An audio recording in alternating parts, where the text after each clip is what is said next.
Welcome to the podcast. If you'd like to listen to an ad-free version of this episode and all of our episodes, then search True Crime Today Premium Plus on Apple Podcasts and press subscribe. That's our premium channel where all of our ad-free and advanced episodes live, all in one place. True Crime Today Premium Plus. Search it on Apple Podcasts and press subscribe. Even try it for 3 days free. The blood washed away, but the guilt never does. Welcome to Hidden Killers with Tony Bruschi, featuring psychotherapist and author Shavaun Scott.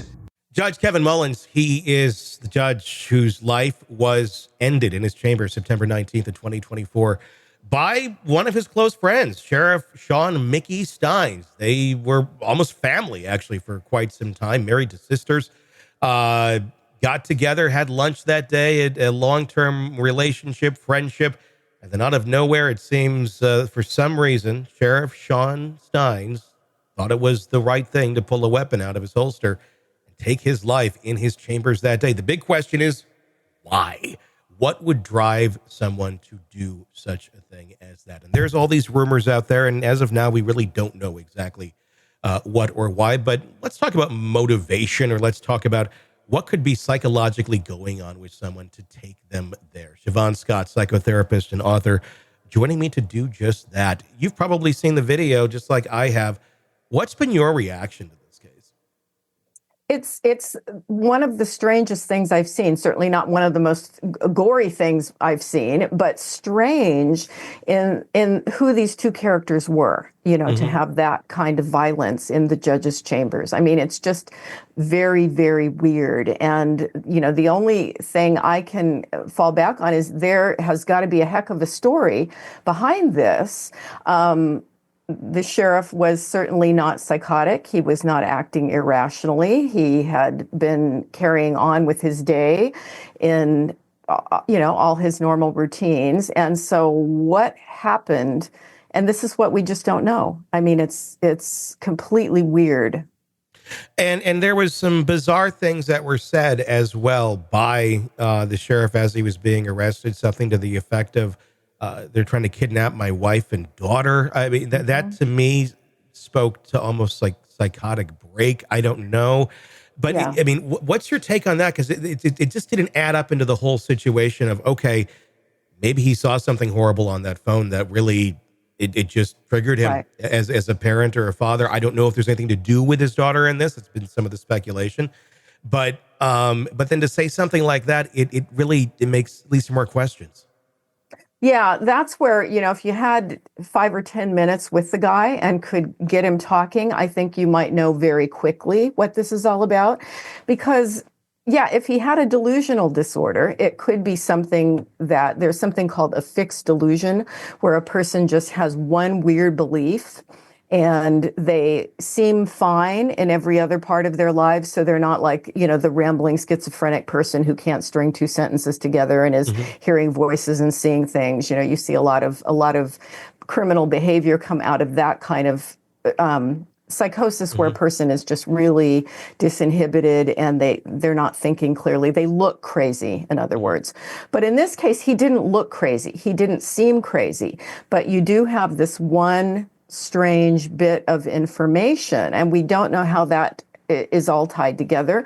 And so if you had 5 or 10 minutes with him, you could maybe get the rest of that story out, and that would take you along a path of, okay, there's something rational happening here, or this was a completely non-rational belief, and it is some kind of strange psychotic delusion. That kind of psychosis is very, very rare.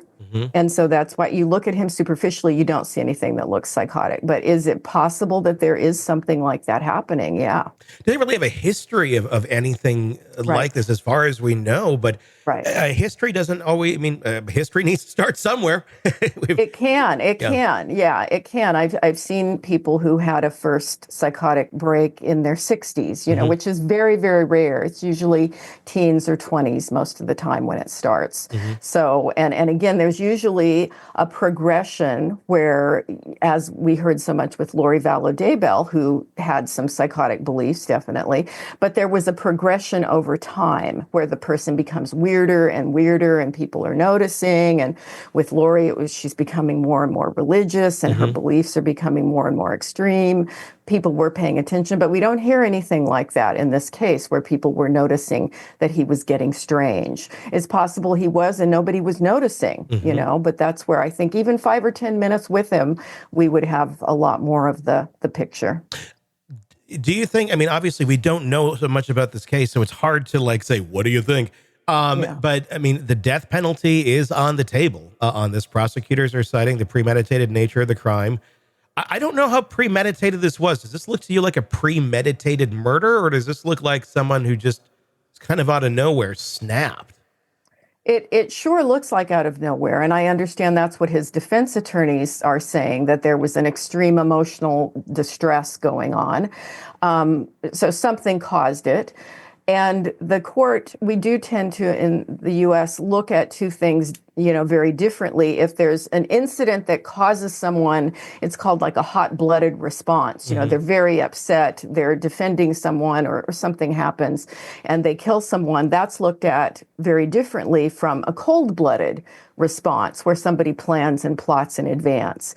I don't see any evidence at this point which gives us enough information to judge which one of those situations might be most apt. Obviously, I'm assuming they're going to have to do some sort of psychological evaluation on him if they have not already.